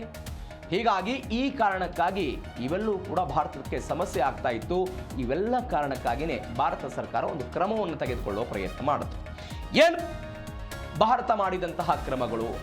ಭಾರತ ಇರಾನ್ಗೆ 3 ಪ್ರಶ್ನೆಗಳನ್ನು ಕೇಳಿದೆ. ಯಾವೆಲ್ಲ ಪ್ರಶ್ನೆಗಳನ್ನು ಕೇಳಿದೆ ನೋಡ್ತಾ ಹೋಗೋದಾದ್ರೆ, ದಾಳಿಗೆ ಕಾರಣ ಏನು ಅಂತ ಭಾರತ ಕೇಳ್ತಾ ಇರೋದು. ಮಿತ್ರ ರಾಷ್ಟ್ರ ಅಂತ ಹೇಳಿದ್ರಿ, ನಮ್ಮ ಭಾರತಕ್ಕೆ ಯಾವುದೇ ತೊಂದರೆ ಆಗದಂತೆ ನೋಡ್ಕೊಳ್ತೀವಿ ಅಂತ ಅಲ್ಲಿಯ ವಿದೇಶಾಂಗ ಸಚಿವ ಆರಾಗ್ಜಿ ಹೇಳಿದ್ದನ್ನು ನೋಡಿದ್ದೀವಿ. ಇರಾನ್ನ ಭಾರತದ ರಾಯಭಾರಿ ದೆಹಲಿಯಲ್ಲಿರೋರು ಕೊಟ್ಟಂಥ ಹೇಳಿಕೆಗಳನ್ನು ನೋಡಿದ್ದೀವಿ. ಭಾರತಕ್ಕೆ ಯಾವುದೇ ಸಮಸ್ಯೆಯನ್ನು ಉಂಟು ಮಾಡೋದಿಲ್ಲ ಅಂತ. ಇದರ ಜೊತೆಗೆ ಇರಾನ್ ರಾಯಭಾರಿಗೆ ಭಾರತ ಸಮನ್ಸ್ ಕೊಟ್ಟಿದೆ. ಏನನ್ನು ಸಮನ್ಸ್ ಕೊಟ್ಟಿದೆ? ಡಾಕ್ಟರ್ ಮೊಹಮ್ಮದ್ ಫತಲಿಗೆ ಸಮನ್ಸ್ ಕೊಟ್ಟಿರೋದು. ವಿಕ್ರಮ್ ಮಿಸ್ರಿ ಭಾರತದ ವಿದೇಶಾಂಗ ಕಾರ್ಯದರ್ಶಿ ಕೊಟ್ಟಂತಹ ಸಮನ್ಸ್ ಇದು. ಯಾಕಾಯಿತು, ಏನಾಯಿತು, ಏನು ಎತ್ತ ಅಂತ ವಿವರಣೆ ಎಲ್ಲವನ್ನ ಕೇಳಿ ಇದೀಗ ಅವರು ವಿವರಣೆಯನ್ನು ಕೇಳಿದ್ದಾರೆ. ಇಲ್ಲಿಯ ವಿದೇಶಾಂಗ ಅಧಿಕಾರಿ ಇರಾನ್ ಸರ್ಕಾರ ಜೊತೆಗೆ ಮಾತನಾಡಿದ್ದಾರೆ ಎನ್ನುವಂಥ ಸುದ್ದಿಗಳು ಕೂಡ ಇದೆ. ತೀವ್ರ ಆತಂಕ ಮತ್ತು ಅಸಮಾಧಾನವನ್ನು ಅವರು ವ್ಯಕ್ತಪಡಿಸಿದ್ದಾರೆ. ಈ ಹಿಂದೆಯೂ ಕೂಡ ಹಾರ್ಮುಜ್ ವಿಚಾರದಲ್ಲಿ ಭಾರತದ ಹಡಗುಗಳಿಗೆ ನಿರ್ಬಂಧವನ್ನು 22 ಹಡಗುಗಳು ಹಾರ್ಮುಜ್ನಲ್ಲಿ ಸಿಕ್ಕಾಕೊಂಡಿತ್ತು. ಆ ಸಮಯದಲ್ಲೂ ಕೂಡ ಭಾರತ ಕೆಲವೊಂದಿಷ್ಟು ಪ್ರಶ್ನೆಗಳನ್ನು ಕೇಳಿ ಇರಾನ್ಗೆ ನಮ್ಮ ಹಡಗುಗಳಿಗೆ ಅವಕಾಶವನ್ನು ಮಾಡಿಕೊಡಬೇಕು ಅಂತೆಲ್ಲ ಹೇಳಲಾಗಿತ್ತು. ಅದಾದ ನಂತರ ಸ್ವತಃ ಜೈಶಂಕರ್ ಅವರೇ ಅಲ್ಲಿ ಆರಾಗ್ಜಿ ಅವರ ಜೊತೆಗೆ ಮಾತನಾಡಿ ಅಲ್ಲಿ ಹಡಗುಗಳು ಭಾರತಕ್ಕೆ ಬರುವಂತೆ ಮಾಡಲಾಗಿತ್ತು. ಆದರೆ IRGC ಮಾಡಿದಂತಹ ಈ ದಾಳಿಯಿಂದ ಯಾಕೆ ಹಿಂಗಾಯಿತು ಅನ್ನೋ ಕಾರಣವನ್ನು ಕೇಳಿ ಇದೀಗ ಸಮನ್ಸ್ ಅನ್ನು ಕೊಟ್ಟಿರೋದು ಇರಾನ್ ರಾಯಭಾರಿಗೆ. ಇದರ ಜೊತೆಗೆ ಭಾರತ ಇರಾನ್ಗೆ 3 ಪ್ರಶ್ನೆಗಳನ್ನು ಕೇಳಿದೆ. 3 ಪ್ರಶ್ನೆಗಳನ್ನು ಸಮನ್ಸ್ ಕೊಡ್ತು, ಓಕೆ ಆಯಿತು. ಇವೆಲ್ಲದರ ಜೊತೆಗೆ ಯಾಕೆ ಹಿಂಗಾಯಿತು ಅನ್ನುವಂತಹ ಪ್ರಶ್ನೆಗೆ ಉತ್ತರ ಬೇಕಲ್ಲ. ಯುದ್ಧ ನಡೀತಾ ಇರೋದು ಅಮೆರಿಕ ಮತ್ತು ಇರಾನ್ ನಡುವೆ. ಭಾರತ ತಟಸ್ಥ ನೀತಿಯನ್ನು ತೆಗೆದುಕೊಂಡಿದೆ, ಯಾರಿಗೂ ಕೂಡ ಸಪೋರ್ಟ್ ಮಾಡಿಲ್ಲ. ಇವೆಲ್ಲದರ ನಡುವೆ ನಮ್ಮ ದೇಶದ ಹಡಗುಗಳ ಮೇಲೆ ದಾಳಿ ಆಗುತ್ತೆ ಅಂತ ಹೇಳಿದ್ರೆ ಸಹಜವಾಗಿ ಪ್ರಶ್ನೆ ಕೇಳಿದೆ. 3 ಪ್ರಶ್ನೆಗಳು. ದಾಳಿಗೆ ಕಾರಣ ಏನು ಅಂತ ಭಾರತ ಕೇಳಿರುವಂಥ ಮೊದಲ ಪ್ರಶ್ನೆ, ಯಾವ ಕಾರಣಕ್ಕಾಗಿ ದಾಳಿ ಆಯಿತು? ನಿಮ್ಮ ಕೊರತೆ ಆಗಿರ್ಬೋದು, ನಿಮ್ಮ ಇರಾನ್ನಲ್ಲಿ ನಾಯಕತ್ವಕ್ಕಾಗಿ ಆಗ್ತಾ ಇರುವಂಥ ಬೆಳವಣಿಗೆಗಳಾಗಿರ್ಬೋದು, ಏನೇ ಇರ್ಬೋದು, IRGC ವರ್ಸಸ್ ವಿದೇಶಾಂಗ ಇಲಾಖೆ ನಡುವೆ ನಿಮ್ಮ ಸಂಘರ್ಷ ಏನೇ ಇರ್ಬೋದು, ನಿಮ್ಮ ಜಗಳದ ನಡುವೆ ನಮ್ಮ ದೇಶದ ಹಡಗುಗಳ ಮೇಲೆ ಯಾಕೆ ದಾಳಿ ಆಯಿತು ಅನ್ನುವಂಥ ಪ್ರಶ್ನೆ. ಅಮೆರಿಕ ಹೇಳ್ತಾ ಇದೆ ಇರಾನ್ನ ಯಾವುದೇ ಹಡಗುಗಳು ಬಂದರಿಗೆ ಬರದಂತೆ ನಾವು ನೋಡ್ಕೊಳ್ತೀವಿ ಅಂತ ಅಮೆರಿಕ ಹೇಳ್ತಾ ಇರೋದು. ಬಟ್ ಭಾರತಕ್ಕೆ ಯಾಕೆ ಹೀಗೆ ಅಂತ, ಯಾವುದೇ ಪ್ರಚೋದನೆ ಇಲ್ಲದೆ ಇದ್ರೂ ಕೂಡ ದಾಳಿ ಯಾಕೆ ಅಂತ ಕೇಳಿದ್ದಾರೆ. ಮತ್ತೊಂದು ಕಡೆ ಅವ್ರು ಕೇಳ್ತಾ ಇರುವಂಥದ್ದು ನಮಗೆ ಭದ್ರತೆಯ ಭರವಸೆ ಬೇಕು ಅಂತ. ಭದ್ರತೆಯ ಭರವಸೆ ಬೇಕು, ನಮಗೊಂದು ಭದ್ರತೆ ಇದೆ. ಭಾರತದ ಹಡಗುಗಳು ಆ ಮುಖಾಂತರ ಬರ್ತವೆ. 20% ತೈಲ ಈ ಮಾರ್ಗದ ಮುಖಾಂತರ ಇಡೀ ಜಾಗತಿಕವಾಗಿ ಸಾಗಾಟ ಆಗೋದಾದ್ರೂ ಕೂಡ 90% ನಮಗೆ ಆ ಭಾಗದಿಂದ ಬರ್ತಾ ಇರೋ ಕಾರಣಕ್ಕಾಗಿ ಇದೀಗ ಅವ್ರು ಕೇಳ್ತಾ ಇದ್ದಾರೆ ನಮಗೊಂದು ಭದ್ರತೆ ಬೇಕು ಅಂತ. ಇದರ ಜೊತೆಗೆ 13-14 ಹಡಗುಗಳಿಗೆ ನಮಗೆ ಸುರಕ್ಷತೆಯ ಮಾರ್ಗ ಬೇಕು ಅಂತ ಭಾರತ ಹೇಳಿರೋದು. ಇದರ ಜೊತೆಗೆ ಇರಾನ್ ಪ್ರತಿಕ್ರಿಯೆ ಕೊಟ್ಟಿದೆ ಇರಾನ್. ಈ ವಿಚಾರಕ್ಕೆ ಪ್ರತಿಕ್ರಿಯೆ ಅವ್ರೇನು ಹೇಳ್ತಿದ್ದಾರೆ, ಭಾರತದ ಕಳಕಳಿಯನ್ನು ನಾವು ಗಂಭೀರವಾಗಿ ಪರಿಗಣಿಸ್ತೀವಿ ಅಂತ. ಯಾವಾಗ ದೆಹಲಿಯಲ್ಲಿರುವ ಇರಾನ್ ರಾಯಭಾರಿಯರನ್ನು ಕರೆಸಿ ಸಮನ್ಸ್ ಕೊಟ್ಟು ಎಲ್ಲ ಪ್ರಶ್ನೆಗಳನ್ನು ಕೇಳಿ ಎಲ್ಲವೂ ಆಯ್ತಲ್ಲ, ಇರಾನ್ ಹೇಳ್ತಾ ಇದೆ ನಾವು ಗಂಭೀರವಾಗಿ ಇದನ್ನು ಪರಿಗಣಿಸ್ತೀವಿ ಅಂತ ಅವ್ರು ಹೇಳ್ತಾ ಇರೋದು. ಈ ಸಂದೇಶ ಟೆಹರಾನ್ನಲ್ಲಿರುವಂಥ, ಅಂದರೆ ಇರಾನ್ನ ರಾಜಧಾನಿ ಟೆಹರಾನ್ನಲ್ಲಿರುವಂಥ ನಮ್ಮ ಸರ್ಕಾರಕ್ಕೆ ಇದನ್ನು ನಾವು ತಲುಪಿಸ್ತೀವಿ, ಮುಕ್ತ ಸಮುದ್ರದಲ್ಲಿ ಸಂಚಾರವನ್ನು ಸುಗಮಗೊಳಿಸೋದಕ್ಕೆ ಸಹಕಾರ ಕೊಡ್ತೀವಿ ಎನ್ನುವಂಥ ಮಾತುಗಳನ್ನು ಇರಾನ್ ಪ್ರತಿಕ್ರಿಯೆ ಕೊಡ್ತಾ ಇದೆ. ಯುದ್ಧ ಶುರುವಾದಾಗಲೂ ಕೂಡ ಇರಾನ್ ಅವರು ಹಾಗೆ ಹೇಳಿದ್ರು. ಅದು ಭಾರತದ ಹಡಗುಗಳು, ಅನೇಕ ಹಡಗುಗಳು, ಅದು ಗುಜರಾತ್ ಆಗಿರ್ಬೋದು, ಮುಂಬೈ ಆಗಿರ್ಬೋದು, ಕರ್ನಾಟಕದ ನವಮಂಗಳೂರು ಬಂದರು ಆಗಿರ್ಬೋದು, ಬೇರೆ ಬೇರೆ ಕಡಗುಗಳ ಈ ಬಂದರುಗಳಿಗೆ ಹಡಗುಗಳು ಏನು ಬಂತಲ್ಲ, ಈ ಹಡಗುಗಳಿಗೆ ಯಾವಾಗ ಬಂತು, ಎರಡೂ ದೇಶಗಳ ನಡುವೆ ಮಾತುಕತೆ ಆದಂತಹ ಸಮಯದಲ್ಲಿ ವಿದೇಶಾಂಗ ಇಲಾಖೆಯ ಅಧಿಕಾರಿಗಳು, ವಿದೇಶಾಂಗ ಸಚಿವರು ಎಲ್ಲರೂ ಕೂಡ ಮಾತನಾಡಿದ ನಂತರ ಅಂಥದ್ದೊಂದು ಪ್ರಯತ್ನ ಆಗಿತ್ತು. ಇದೀಗ ಇರಾನ್ ಕೂಡ ಹೇಳ್ತಾ ಇದೆ ನಾವು ಇದನ್ನು ಗಂಭೀರವಾಗಿ ಪರಿಗಣಿಸಿ ಮುಕ್ತವಾದಂಥ ಹಡಗುಗಳ ಚಲಾವಣೆಗೆ ನಾವು ಅವಕಾಶವನ್ನು ಕೊಡ್ತೀವಿ, ಇದನ್ನು ಟೆಹರಾನ್ ಸರ್ಕಾರಕ್ಕೂ ಕೂಡ ನಾವು ಗಮನಕ್ಕೆ ತರ್ತೀವಿ ಅನ್ನುವಂಥ ವಾದವನ್ನು ಮಾಡ್ತಾ ಇದೆ. ಇದು ಜೀ ಕನ್ನಡ ನ್ಯೂಸ್ DNA ಮೊದಲ ಸುದ್ದಿ. ಇನ್ನು ಎರಡನೆಯ ಸುದ್ದಿ, ನಾಳೆ ಪಾಕಿಸ್ತಾನದ ಇಸ್ಲಾಮಾಬಾದ್ನಲ್ಲಿ 2ನೇ ಸುತ್ತಿನ ಮಾತುಕತೆ ವಿಫಲ ಆಗುತ್ತಾ ಸಫಲ ಆಗುತ್ತಾ ಅನ್ನುವಂಥ ಒಂದು ಪ್ರಶ್ನೆ. ಇದರ ಜೊತೆಗೆ ದಕ್ಷಿಣ ಕೊರಿಯಾ, ಜಪಾನ್ ಮತ್ತು ಉತ್ತರ ಕೊರಿಯಾ ನಡುವೆ ಸಂಘರ್ಷ, ಕ್ಷಿಪಣಿ ದಾಳಿಯಾಗಿದೆ. ಒಂದು ಕಡೆ ಯುದ್ಧದ ಬಗ್ಗೆ ಮಾತನಾಡ್ತಾ ಇದ್ದೀವಿ, ಅಪ್ಪ ಯುದ್ಧ ಸಾಕು, ಕದನ ವಿರಾಮ ಜಾರಿ ಆದರೆ ಸಾಕು ಅಂತ ನಾವೆಲ್ಲ ಮಾತನಾಡ್ತಾ ಇದ್ದೀವಿ. ಇವೆಲ್ಲದರ ನಡುವೆ ಪಾಕಿಸ್ತಾನದ ಇಸ್ಲಾಮಾಬಾದ್ನಲ್ಲಿ 2ನೇ ಹಂತದ ಮಾತುಕತೆ ನಾಳೆ ಆಗುತ್ತೆ ಅನ್ನುವಂಥ ಲೆಕ್ಕಾಚಾರಗಳಿದೆ. ಅದು ಇರಾನ್ ಮತ್ತು ಅಮೆರಿಕಾದ ನಡುವೆ ನಡೀತಾ ಇರುವಂತಹ ಯುದ್ಧದ ಬೆಳವಣಿಗೆ ಆಯಿತು. ಇವೆಲ್ಲದರ ನಡುವೆ ನಾನಿನ್ನೂ ಬದುಕಿದ್ದೀನಿ, ಉತ್ತರ ಕೊರಿಯಾ ಎನ್ನುವಂಥ ಒಂದು ದೇಶ ಇದೆ ಅನ್ನುವಂಥದ್ದನ್ನು ನೆನಪು ಮಾಡೋದಕ್ಕೆ ಉತ್ತರ ಕೊರಿಯಾದ ಅಧ್ಯಕ್ಷ ಕಿಮ್ ಜಾಂಗ್ ಉನ್ ನಾನು ಕೂಡ ಯುದ್ಧಕ್ಕೆ ರೆಡಿ ಇದ್ದೀನಿ ಅನ್ನುವಂತಹ ಸಂದೇಶವನ್ನು ಕೊಟ್ಟಿದ್ದಾರೆ. ಹೆಂಗೆ ಕೊಟ್ಟರು ಸಂದೇಶವನ್ನು? ಏಕಾಏಕಿಯಾಗಿ ದಾಳಿ ಮಾಡೋ ಪ್ರಯತ್ನವನ್ನು ಮಾಡಿದ್ದಾರೆ. ಏಕಾಏಕಿಯಾಗಿ ದಾಳಿ ಅಂತಲ್ಲ, 2026 ಜನವರಿಯಿಂದ ಏಪ್ರಿಲ್ ಇವತ್ತಿನ ತನಕವೂ ಕೂಡ 7 ಬಾರಿ ಇಂಥದ್ದೊಂದು ದಾಳಿ ಮಾಡ್ತಾ ಇದ್ದಾರೆ. ಪಕ್ಕದ ದೇಶಗಳನ್ನು ಕೆಣಕುವ ಪ್ರಯತ್ನ ಮತ್ತು ಪಕ್ಕದ ದೇಶಗಳಿಗೆ ಭಯವನ್ನು ಉತ್ಪಾದಿಸುವ ಪ್ರಯತ್ನವನ್ನು ಕಿಮ್ ಜಾಂಗ್ ಉನ್ ಮಾಡ್ತಾ ಇದ್ದಾರೆ. ಹಾಗಾದರೆ ಕ್ಷಿಪಣಿ ಹಾರಿಸಿದ ಕಿಮ್ ಟ್ರಂಪ್ ತಂಡ ಹೊಡೆದು ಬಿಟ್ಟಿದ್ದಾರೆ ಅಂತ ಹೆಂಗೆ? ಮೊನ್ನೆಯೂ ಕೂಡ DNA ನಾವು ಗಮನಿಸಿದ್ವಿ. ಅಮೆರಿಕ ಜಗತ್ತಿನ ಬೇರೆ ಬೇರೆ ದೇಶಗಳಲ್ಲಿ ತನ್ನ ಸೇನಾ ನೆಲೆಗಳನ್ನು ಹೊಂದಿದೆ. ಆ ಸೇನಾ ನೆಲೆಗಳ ಮುಖಾಂತರ ಹೇಗೆ ಬೇರೆ ಬೇರೆ ದೇಶಗಳನ್ನು ನಿಯಂತ್ರಣ ಮಾಡುತ್ತೆ ಅಂತ. ದಕ್ಷಿಣ ಕೊರಿಯಾದಲ್ಲಿ ಸೇನಾ ನೆಲೆಯನ್ನು ಹೊಂದುವ ಮುಖಾಂತರ ಅಮೆರಿಕ ಏನು ಮಾಡಿತ್ತು, ಉತ್ತರ ಕೊರಿಯಾದ ಪರಮಾಣು ಶಸ್ತ್ರೀಕರಣಕ್ಕೆ ಕಣ್ಣಿಡೋ ಪ್ರಯತ್ನವನ್ನು ಮಾಡಿತು. ಹಾಗಾದ್ರೆ ಏನಾಯಿತು ಬೆಳವಣಿಗೆ ನೋಡ್ತಾ ಹೋಗೋದಾದರೆ, ಕಿಮ್ ಜಾಂಗ್ ಉನ್ ಬ್ಯಾಲಿಸ್ಟಿಕ್ ಕ್ಷಿಪಣಿಯನ್ನು ಉಡಾವಣೆ ಮಾಡಿರೋದು ಯಾವತ್ತು? ಭಾನುವಾರ ಬೆಳಗ್ಗೆ 6:10 ಉತ್ತರ ಕೊರಿಯಾದ ಪೂರ್ವ ಕರಾವಳಿಯ ಸಿನ್ಪೋ ನಗರದ ಬಳಿಯಿಂದ ಕ್ಷಿಪಣಿ ದಾಳಿಯಾಗಿದೆ. ಇದು ಮೊದಲ ದಾಳಿಯಲ್ಲ, ನಾನು ಅವಾಗಲೇ ಹೇಳಿದಾಗೆ ಈ ವರ್ಷದಲ್ಲಿ 7ನೇ ಘಟನೆ ಇಂಥದ್ದೊಂದು ಆಗ್ತಾ ಇರೋದು. ದಕ್ಷಿಣ ಕೊರಿಯಾ ಮತ್ತು ಜಪಾನ್ ದೇಶದಲ್ಲಿ ಒಂದು ಹೈ ಅಲರ್ಟ್ ಅನ್ನು ಘೋಷಣೆ ಮಾಡಲಾಗಿದೆ. ಜಪಾನ್ ಕೂಡ ಶತ್ರು ಅನ್ನುವಂಥದ್ದನ್ನು ಪರಿಗಣಿಸುವಂಥ ದೇಶ ಇದು. ಜನವರಿಯಿಂದ ಇದು 7ನೇ ಕ್ಷಿಪಣಿ ಲಾಂಚ್ ಮಾಡಿದ್ದಾರೆ. ಏಪ್ರಿಲ್ ತಿಂಗಳಲ್ಲಿಯೇ ಇದು 4ನೇ ಘಟನೆ. ಇದು ಗಮನಿಸಬೇಕಾದ ಸಂಗತಿ. ಇದೇ ತಿಂಗಳ 20-25 ದಿನಗಳಲ್ಲಿ 4ನೇ ಘಟನೆ ಇದು. ವಿಶ್ವಸಂಸ್ಥೆ ನಿರ್ಬಂಧವನ್ನು ವಿಧಿಸಿದೆ ಈ ತರನಾದಂಥ ಕ್ಷಿಪಣಿಗಳನ್ನು ದಾಳಿ ಮಾಡಬಾರದು ಅಂತ, ಯಾವುದು ಬ್ಯಾಲಿಸ್ಟಿಕ್ ಕ್ಷಿಪಣಿಗಳನ್ನು. ಆದರೆ ಉತ್ತರ ಕೊರಿಯಾದ ಅಧ್ಯಕ್ಷರು ಹೇಳ್ತಾರೆ ಅದು ನಮ್ಮ ಆತ್ಮರಕ್ಷಣೆಯ ಸಾರ್ವಭೌಮ ಹಕ್ಕಿದು, ನಾವು ಮಾಡೇ ಮಾಡ್ತೀವಿ ಅಂತ ಹೇಳ್ತಿದ್ದಾರೆ. ಓಕೆ, ದಾಳಿಗಳಾಗ್ತಾ ಇದೆ, ಇಂಥದ್ದೊಂದು ಕ್ಷಿಪಣಿಗಳನ್ನು ಉಡಾವಣೆ ಮಾಡಿದ್ದಾರೆ. ಇದರ ಹಿಂದಿನ ಉದ್ದೇಶವೇನು? ಇದು ಸದ್ಯಕ್ಕಿರುವಂಥ ಪ್ರಶ್ನೆ. ಏನು ಉದ್ದೇಶ ಅನ್ನೋದನ್ನು ಗಮನಿಸ್ತಾ ಹೋಗೋದಾದರೆ, ಕಿಮ್ ಜಾಂಗ್ ಉನ್ ಉದ್ದೇಶ ಏನಿರಬಹುದು? ಜಾಗತಿಕವಾಗಿ ವಿಶ್ಲೇಷಕರು ಹೇಳ್ತಾ ಇದ್ದಾರೆ, ನಾನಿನ್ನೂ ಬದುಕಿದ್ದೀನಿ, ನಮ್ಮ ಶಕ್ತಿ ಇನ್ನೂ ಇದೆ. ಈ ಶಕ್ತಿಯನ್ನು ಪ್ರದರ್ಶನ ಮಾಡೋದು. ಅಮೆರಿಕ ಮತ್ತು ಇರಾನ್ ನಡುವೆ ಇಂಥದ್ದೊಂದು ಯುದ್ಧ ಆಗ್ತಾ ಇದೆ. ಇರಾನ್ ವಿರುದ್ಧ ಅಮೆರಿಕ ಮಾಡ್ತಾ ಇರೋ ಯುದ್ಧ ಯಾಕೆ? ಯುರೇನಿಯಂ ಕಾರಣಕ್ಕಾಗಿ, ಪರಮಾಣು ಹೊಂದಬಾರ್ದು ಅನ್ನೋ ಕಾರಣಕ್ಕಾಗಿ, ಒನ್ಸ್ ಅಗೇನ್ ಉತ್ತರ ಕೊರಿಯಾ ಪರಮಾಣುವನ್ನು ಹೊಂದಬೇಕು ಅನ್ನೋ ಕಾರಣಕ್ಕಾಗಿಯೇ ಇಂಥದ್ದೊಂದು ಪ್ರಯತ್ನವನ್ನು ಮಾಡ್ತಾ ಇರೋದು. ಇದರ ಜೊತೆಗೆ ಜಾಗತಿಕವಾಗಿ ಗಮನ ಸೆಳಿಬೇಕು ಅನ್ನುವಂಥ ಒಂದು ಪ್ರಯತ್ನಕ್ಕಾಗಿ ಇದನ್ನು ಮಾಡ್ತಿದ್ದಾರೆ ಅಂತ. ಮೂರನೇದ್ದು ಭಾರಿ ಇಂಪಾರ್ಟೆಂಟ್ ಆಗಿ ಏನಂತ ಹೇಳಿದ್ರೆ, ಮೇ 14 ಮತ್ತು 15ನೇ ತಾರೀಕಿಗೆ ಚೀನಾದ ಬೀಜಿಂಗ್ನಲ್ಲಿ ಶೃಂಗಸಭೆ ಇದೆ. ಈ ಶೃಂಗಸಭೆಯ ಬೆಳವಣಿಗೆಗಿಂತ ಮುಂಚೆ ಏನಾಗಿದೆ, ಮೊನ್ನೆ ಏಪ್ರಿಲ್ ತಿಂಗಳ 9 ಮತ್ತು 10ನೇ ತಾರೀಕಿಗೆ ಚೀನಾದ ವಿದೇಶಾಂಗ ಸಚಿವರು ಉತ್ತರ ಕೊರಿಯಾಕ್ಕೆ ಭೇಟಿ ಕೊಟ್ಟಿದ್ದರು. ಉತ್ತರ ಕೊರಿಯಾಕ್ಕೆ ಭೇಟಿ ಕೊಟ್ಟು ಕಿಮ್ ಜಾನ್ ಉಂಗ್ ಅವರನ್ನ ಭೇಟಿ ಮಾಡಿ ಅವರ ಜೊತೆಗೆ ಅಮೆರಿಕಾದ ನೀತಿಗಳು ಎಲ್ಲದರ ಬಗ್ಗೆಯೂ ಕೂಡ ಮಾತನಾಡ್ಕೊಂಡು ಬಂದಿದ್ದಾರೆ. ಉತ್ತರ ಕೊರಿಯಾದ ನಿಲುವೇನನ್ನೋದನ್ನು ಕೂಡ ಕೇಳ್ಕೊಂಡು ಬಂದಿದ್ದಾರೆ. ಇದು ಮೊದಲ ಭೇಟಿ.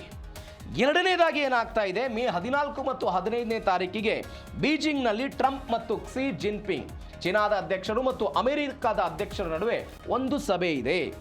ಈ ಸಭೆಯಲ್ಲಿ ಉತ್ತರ ಕೊರಿಯಾದ ಪರಮಾಣು ಸಶಸ್ತ್ರೀಕರಣದ ಬಗ್ಗೆ ಚರ್ಚೆಗಳಾಗುವಂತಹ ಸಾಧ್ಯತೆ ಇದೆ. ಟ್ರಂಪ್ ಮತ್ತು ಕ್ಸಿ ಜಿನ್ಪಿಂಗ್ ಒಟ್ಟಾಗಿ ಮಾಡುವಂತಹ ಸಭೆಯ ಮೊದಲೇ ನಾನು ಇಂಥದ್ದೊಂದು ಈ ಬ್ಯಾಲಿಸ್ಟಿಕ್ ಕ್ಷಿಪಣಿಗಳನ್ನು ಉಡಾವಣೆ ಮಾಡಿದರೆ ಇವರ ಅಸ್ತಿತ್ವ ಇನ್ನೂ ಇದೆ ಎನ್ನುವಂಥ ಒಂದು ಸಂದೇಶವನ್ನು ಅಮೆರಿಕ ಮತ್ತು ಚೀನಾಗೆ ಕೊಡಬಹುದು ಅನ್ನುವಂತಹ ಕಾರಣಕ್ಕಾಗಿ ಇದನ್ನು ಇವರು ಮಾಡ್ತಿದ್ದಾರೆ ಎನ್ನುವಂಥ ಚರ್ಚೆಗಳಾಗ್ತಾ ಇದೆ. ಇವೆಲ್ಲದರ ನಡುವೆ ಇರಾನ್ ಮತ್ತು ಅಮೆರಿಕಾದ ಸಂಧಾನ ಮಾತುಕತೆ 2.0 ನಾಳೆ ಶುರುವಾಗ್ತಾ ಇದೆ. ಏನಾಗಬಹುದು ಎನ್ನುವಂಥ ನಿರೀಕ್ಷೆ ಇದೆ. ಇಸ್ಲಾಮಾಬಾದ್ನಲ್ಲಿ ಶಹಬಾಜ್ ಶರೀಫ್ ಮತ್ತು ಮುನೀರ್ ಅವರ ನೇತೃತ್ವದಲ್ಲಿ ಮೊದಲ ಸಂಧಾನ ಸಭೆ ಆಯಿತು, ಅದು ವಿಫಲ ಆಗಿ ಹೋಗ್ಬೋದು. ನಾಳೆ 2.0 ಆಗ್ತಾ ಇರೋದು ಏಪ್ರಿಲ್ 20 ಅಥವಾ 21ರಂದು ಮಾತುಕತೆ ನಡೆಯುವಂಥ ಸಾಧ್ಯತೆ ಇದೆ. ಅಮೆರಿಕಾದಿಂದ ಒಂದು ನಿಯೋಗ ಬಂತು, ಇರಾನ್ನಿಂದ ಒಂದು ನಿಯೋಗ ಬಂತು. ಇವರು ಅವರ ಬೇಡಿಕೆಗಳನ್ನಿಟ್ಟರು, ಅವರು ಇವರ ಬೇಡಿಕೆಗಳನ್ನಿಟ್ಟರು. ಇಬ್ಬರು ಕೂಡ ಹೊಂದಾಣಿಕೆ ಆಗಲಿಲ್ಲ, ಗಂಟು ಮುಟ್ಕೊಟ್ಕೊಂಡು ಅವರವರ ದೇಶಕ್ಕೆ ವಾಪಸ್ ಹೋಗಿದ್ರು. ಆದರೆ ಪಾಕಿಸ್ತಾನ ಮಾತ್ರ ಹೇಳ್ತಾ ಇತ್ತು ಇರಾನ್ ಅಮೆರಿಕದ ಬೇಡಿಕೆಗಳನ್ನು ಒಪ್ಕೊಂಡಿದೆ ಅಂತ. ಸಾಧ್ಯವೇ ಆಗಲಿಲ್ಲ ಅದು. ಹೀಗಾಗಿ ನಾಳೆ ಏನಾಗ್ಬೋದು ಎನ್ನುವಂಥ ನಿರೀಕ್ಷೆ ಇದೆ. ಇಸ್ಲಾಮಾಬಾದ್ನಲ್ಲಿ ಅಮೆರಿಕ ಮತ್ತು ಇರಾನ್ ನಡುವೆ ಎರಡನೇ ಮಾತುಕತೆ ಆಗುವಂಥ ಸಾಧ್ಯತೆ ಇದೆ. ಬಾಡ್ರಿ ಪ್ರಾಮುಖ್ಯವಾಗಿ ರಷ್ಯಾ ಅಥವಾ ಚೀನಾ ಬರಬಹುದು ಅಂತ ಹೇಳ್ತಿದ್ದಾರೆ. ಹೌ ಇಟ್ ಈಸ್ ಪಾಸಿಬಲ್ ನೋಡಬೇಕಾದು. ಯಾಕಂದರೆ ರಷ್ಯಾ ಅಧ್ಯಕ್ಷ ಪುಟಿನ್ ಯುರೇನಿಯಮನ್ನು ಸ್ವೀಕಾರ ಮಾಡ್ತಾರೆ, ಆ ಮುಖಾಂತರ ಇರಾನನ್ನು ಸ್ಥಗಿತಗೊಳಿಸ್ತಾರೆ ಎನ್ನುವಂಥ ಚರ್ಚೆಗಳು ಕಳೆದ ಒಂದು ವಾರದ ಹಿಂದೆ ಆಗಿತ್ತು. ಈ ಹಿಂದೆ ಅವರು 2015ರಲ್ಲಿ ವಾಪಸ್ ಕೊಟ್ಟಂತೆ ಒನ್ಸ್ ಅಗೇನ್ 2026ರಲ್ಲೂ ಕೂಡ ಯುರೇನಿಯಮನ್ನು ರಷ್ಯಾಕ್ಕೆ ಹಸ್ತಾಂತರ ಮಾಡ್ತಾರೆ ಅಂತ. ಹೆಂಗಿದ್ರಲ್ಲಿ ಎಂಟ್ರಿ ಆಗ್ತಾರೆ ಅನ್ನೋದು ಸದ್ಯಕ್ಕಿರುವ ಪ್ರಶ್ನೆ. ಅಮೆರಿಕದ ಬೇಡಿಕೆ ಏನು ಹಾಗಾದರೆ? ಯಾವೆಲ್ಲ ಬೇಡಿಕೆಗಳಿದೆ? ಒನ್ಸ್ ಅಗೇನ್ ಹಾರ್ಮುಜ್ ವಿಚಾರ ಮುಕ್ತ ಮಾಡಬೇಕು ಅನ್ನೋದು, ಎರಡನೇದ್ದು ಯುರೇನಿಯಮನ್ನು ಕೊಡಬೇಕು ಅಂತ, ಮೂರನೇದ್ದು ಯಾವುದೇ ಕಾರಣಕ್ಕೂ ಪರಮಾಣುವನ್ನು ಹೊಂದುವುದಕ್ಕೆ ಪ್ರಯತ್ನವನ್ನು ಪಡಬಾರದು, ಪರಮಾಣು ಹೊಂದಲೇಬಾರಬಾರ್ದು ಅನ್ನುವಂಥದ್ದು ಅಮೆರಿಕದ ಬೇಡಿಕೆ ಇದೆ. ಪರಮಾಣು ತಯಾರಿಕೆಯನ್ನು ಏನು 60% ಯುರೇನಿಯಂ 450 kg ಯುರೇನಿಯಮನ್ನು ಇರಾನ್ ಈಗ ಆಲ್ರೆಡಿ ಹೊಂದಿದೆ. ಆ ಯುರೇನಿಯಮನ್ನು ವಾಪಸ್ ಕೊಡಬೇಕು. ನಿಮಗೆ ಬೇಕಾದಂತಹ ಅದು ಗೃಹ ಬಳಕೆ ಆಗಿರ್ಬೋದು, ಅದಾದ ನಂತರ ಕೈಗಾರಿಕೆಗಳಾಗಿರ್ಬೋದು, ವಿದ್ಯುತ್ ತಯಾರಿಕೆಗೆ ಬೇಕಾದಂತಹ ಯುರೇನಿಯಂ ಆಗಿರ್ಬೋದು, ಇದನ್ನು ನಾವು ಕೊಡ್ತೀವಿ ಅಂತ ಅವರು ಹೇಳ್ತಿದ್ದಾರೆ. ನಿಮ್ಮ ಬಳಿ ಇರೋದನ್ನು ನಮ್ಗೆ ವಾಪಸ್ ಕೊಡಬೇಕು ಅಂತ ಅವ್ರು ಹೇಳ್ತಾ ಇರೋ. ಹಾರ್ಮುಜ್ ವಿಚಾರದಲ್ಲಿ ಆಗ್ತಾ ಇರುವಂಥ ಬೆಳವಣಿಗೆ, ಹಾರ್ಮುಜ್ ಯಾವುದೇ ಅಡೆತಡೆ ಇಲ್ಲದೆ ಹಾರ್ಮುಜನ್ನು ಮುಕ್ತವಾಗಿಡಬೇಕು ಅನ್ನುವಂಥದ್ದು ಒಂದಿದೆ. ಮೂರನೇದು ಭಾರಿ ಪ್ರಾಮುಖ್ಯತೆಯಾಗಿ ಕ್ಷಿಪಣಿ ಸಾಮರ್ಥ್ಯಕ್ಕೆ ಒಂದು ಮಿತಿಯನ್ನು ಹೇರಬೇಕು ಅಂತ ಅವ್ರು ಹೇಳ್ತಾ ಇದ್ದಾರೆ. ಈಗಾಗಲೇ ಇರಾನ್ ಅವರು ಏನು ಮಾಡಿದ್ದಾರೆ, ಒಂದು 2000 ಕಿಲೋಮೀಟರ್ ನೇರವಾಗಿ ಹೋಗುವಂಥ ಕ್ಷಿಪಣಿಗಳನ್ನು ತಯಾರು ಮಾಡಿದ್ದಾರೆ. ಆ 2000 ಕಿಲೋಮೀಟರ್ ಹೋಗುವಂಥ ಕ್ಷಿಪಣಿಗಳು ಏನಾಗುತ್ತೆ, ಇಸ್ರೇಲ್ಗೂ ಅಪ್ಪಳಿಸುತ್ತೆ ಮತ್ತು ಅಮೆರಿಕಕ್ಕೂ ಕೂಡ ಅಪ್ಪಳಿಸ್ಬಿಡುತ್ತೆ.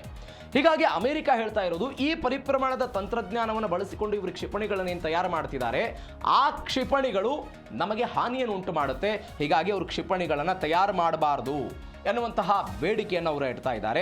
ಆದರೆ ಇವರು ಹೇಳ್ತಾ ಇರೋದು, ಬ್ಯಾಲಿಸ್ಟಿಕ್ ಕ್ಷಿಪಣಿಗಳನ್ನು ತಯಾರು ಮಾಡೋದು ನಮ್ಮ ರಕ್ಷಣೆಗೆ ಹೊರತು ಬೇರೆ ದೇಶಗಳಿಗಲ್ಲ ಅಂತ. ಈ ಬೇಡಿಕೆಗಳು ನಾಳೆ ಎಷ್ಟು ಚರ್ಚೆಗಳಾಗುತ್ತೆ, ಇದಕ್ಕೆ ಅವರು ಏಕೆ ಓಕೆ ಅಂತಾರೆ ಅನ್ನೋದು ಸದ್ಯಕ್ಕಿರುವಂತಹ ಪ್ರಶ್ನೆ. ಇರಾನ್ನ ಬೇಡಿಕೆ ಏನು? ಇದು ಅಮೆರಿಕದ ಬೇಡಿಕೆ ಆಯಿತು, ಹಾರ್ಮುಜ್ ಆಯಿತು, ಅದೆಲ್ಲವೂ ಕೂಡ ಆಯಿತು.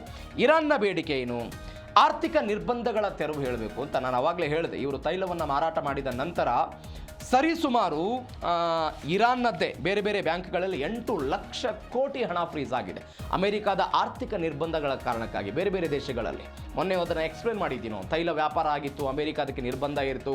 ಈ ಅಮೆರಿಕದ ನಿರ್ಬಂಧದಿಂದ ಅವರಿಗೆ ಬೇಕಾದಂಥ ಆದಾಯ ಕುಂಠಿತ ಆಯಿತು, ಆರ್ಥಿಕವಾಗಿ ಜರ್ಜರಿತರಾಗಿದ್ದಾರೆ. ಹೀಗಾಗಿ ನಮ್ಮ ಮೇಲಿರುವಂಥ ಆರ್ಥಿಕ ನಿರ್ಬಂಧಗಳನ್ನು ಅವರು ತೆರವು ಹಾಕಬೇಕು ಅಂತ ಆ ಬೇಡಿಕೆಯನ್ನು ಮೊದಲು ಇಟ್ಟೇ ಬಿಟ್ಟಿದ್ದಾರೆ. ಎರಡನೇ ಬೇಡಿಕೆ ಯುದ್ಧ ಪರಿಹಾರವನ್ನು ಕೊಡಬೇಕು ಅಂತ ಅವರು ಹೇಳ್ತಾ ಇರೋದು.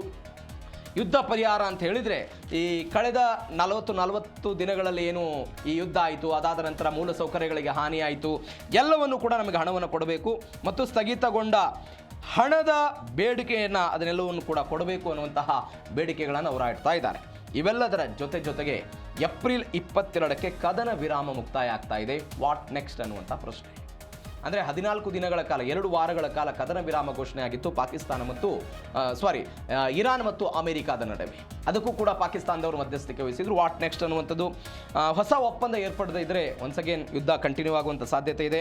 ಇರಾನ್ ಒಂದು ವೇಳೆ ಹಾರ್ಮುಜನ್ನು ಮುಚ್ಚಿದರೆ ಜಾಗತಿಕವಾಗಿ ಹಿಂದೆ ಅನುಭವಿಸಿದಂಥ ತೈಲ ಸಾಗಾಟ, ತೈಲ ಪೂರೈಕೆ ಇವೆಲ್ಲದರಲ್ಲೂ ಕೂಡ ವ್ಯತ್ಯಯ ಪೆಟ್ರೋಲ್ ಡೀಸೆಲ್ ಬೆಲೆಗಳು ಮತ್ತೆ ಗಗನಮುಖಿ ಆಗ್ಬೋದು ಅನ್ನುವಂಥ ಲೆಕ್ಕಾಚಾರಗಳಿದೆ.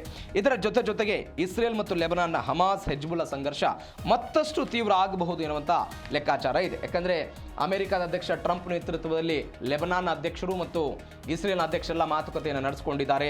ಅಲ್ಲೊನ್ನುವಂತಹ ಮಾತುಗಳು ಚರ್ಚೆಗಳಾಗ್ತಾ ಇದೆ. ಇವೆಲ್ಲದರ ಜೊತೆಗೆ ಒನ್ಸ್ ಅಗೇನ್ ಈ ಯುದ್ಧ ತೀವ್ರ ಆಗಬಹುದು ಒಂದು ವೇಳೆ ಈ ಕದನ ವಿರಾಮ ಮತ್ತೊಮ್ಮೆ ಜಾರಿಗೆ ಬರದೇ ಹೋದರೆ, ಇದು ವಿಫಲ ಆಗ್ಬಿಟ್ರೆ ಅನ್ನುವಂಥದ್ದು ಸದ್ಯಕ್ಕಿರುವಂಥ ಪ್ರಶ್ನೆ. ಇದು ಜೀ ಕನ್ನಡ ನ್ಯೂಸ್ DNA 2ನೇ ಸುದ್ದಿ.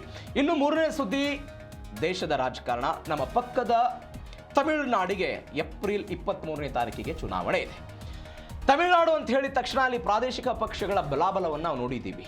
DMK, AIADMK ಆಗಿರ್ಬೋದು. ಈ AIADMK ಮತ್ತು DMK ನಡುವೆ ಅನೇಕ ವರ್ಷಗಳ ರಾಜಕೀಯ ಘರ್ಷಣೆಗಳು ಇತಿಹಾಸ ಇದೆ. ಒಂದು ಬಾರಿ ಅವ್ರು ಗೆದ್ದರೆ ಒಂದು ಬಾರಿ ಇವ್ರು ಗೆಲ್ತಾರೆ. ಅದು ದ್ರಾವಿಡ ಅಸ್ಮಿತೆಯ ವಿಚಾರದಲ್ಲಿ ಆಗಿರುವಂಥ ಬೆಳವಣಿಗೆ. ಆದರೆ ಇವೆಲ್ಲದಕ್ಕೂ ಹೊರತಾಗಿ ತಮಿಳುನಾಡಿನ ಕನ್ಯಾಕುಮಾರಿ ಲೋಕಸಭಾ ಕ್ಷೇತ್ರದಲ್ಲಿ ಮಾತ್ರ DMK ಮತ್ತು AIADMK ಕೇವಲ ನೆಪ ಮಾತ್ರ ಅನ್ನುವಂಥದ್ದಿದೆ. ಬಿಕಾಸ್ ಇಲ್ಲಿ ರಾಷ್ಟ್ರೀಯ ಪಕ್ಷಗಳ ನಡುವೆ ದೊಡ್ಡ ಮಟ್ಟದ ಪೈಪೋಟಿ ನಡೀತಾ ಇದೆ. ಅದು BJP ಮತ್ತು ಕಾಂಗ್ರೆಸ್ ನಡುವೆ. ಯಾಕೆ ಹಿಂಗೆ? ಇಡೀ ತಮಿಳುನಾಡು ರಾಜಕಾರಣ ದ್ರಾವಿಡ ಅಸ್ಮಿತೆ ಮೇಲೆ ಇದ್ದಾಗಲೂ ಕೂಡ ಇಲ್ಲಿ ಮಾತ್ರ ದ್ರಾವಿಡ ಪಕ್ಷಗಳು ಕೇವಲ ನೆಪ ಮಾತ್ರಕ್ಕೆ ಯಾಕೆ? ಏನು ಘಟನೆ ಇದು? ಏನಿದೆಲ್ಲವನ್ನು ನೋಡ್ತಾ ಹೋಗೋದಾದರೆ ಕನ್ಯಾಕುಮಾರಿಯಲ್ಲಿ ಕಾಂಗ್ರೆಸ್ ಮತ್ತು BJP ನಡುವೆ ಜಿದ್ದಾಜಿದ್ದಿ ಇರುವಂತಹ ಕ್ಷೇತ್ರ. ಅದಕ್ಕೆ ಐತಿಹಾಸಿಕ ಕಾರಣಗಳಿದೆ. ಆ ಐತಿಹಾಸಿಕ ಕಾರಣಕ್ಕೆ ನಾನು ಬರ್ತೀನಿ. ಕ್ರಿಶ್ಚಿಯನ್ ಮತ್ತು ಮುಸ್ಲಿಂ ಹಿಂದುಳಿದ ವರ್ಗಗಳ ಮತಗಳು ಕಾಂಗ್ರೆಸ್ನ ಶಕ್ತಿ ಇದೆ. ಕನ್ಯಾಕುಮಾರಿ ಲೋಕಸಭಾ ಕ್ಷೇತ್ರದಲ್ಲಿ ಒಟ್ಟು 6 ವಿಧಾನಸಭಾ ಕ್ಷೇತ್ರ. ಕನ್ಯಾಕುಮಾರಿ, ನಾಗರ್ಕೋಯಿಲ್, ಕುಳ್ಚಲ್, ಪದ್ಮನಾಭಪುರಂ, ವಿಲಂಕೋಡ್, ಕಿಳ್ಳಿಯಾರು ಅಂತ.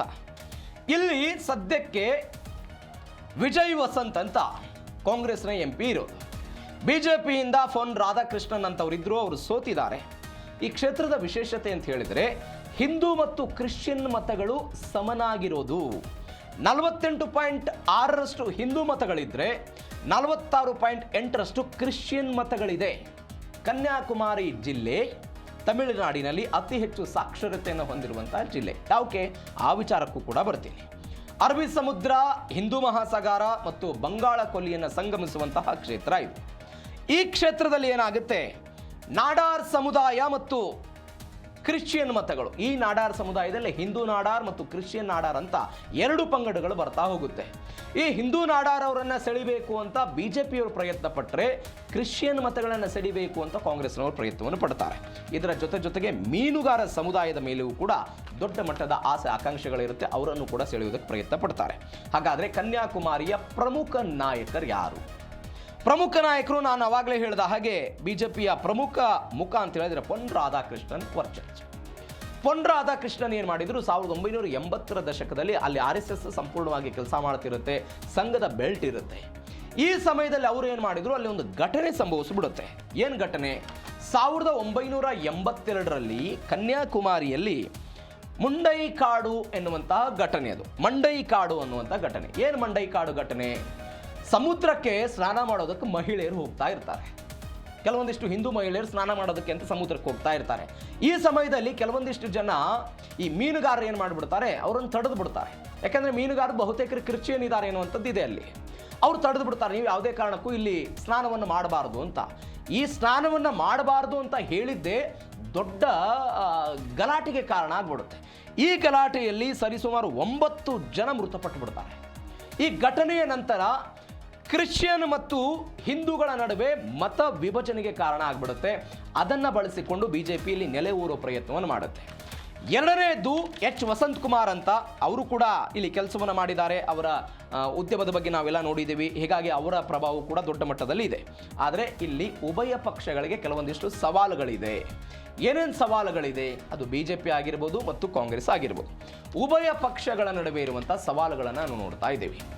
ಒಂದು, ಬಿಜೆಪಿ ಪ್ರಮುಖವಾಗಿ ದ್ರಾವಿಡ ರಾಜಕಾರಣದ ನಡುವೆ ಹಿಂದುತ್ವ ಮತ್ತು ವಿಕಾಸದ ಮಂತ್ರವನ್ನು ಜಪ ಮಾಡ್ತಾ ಇದೆ.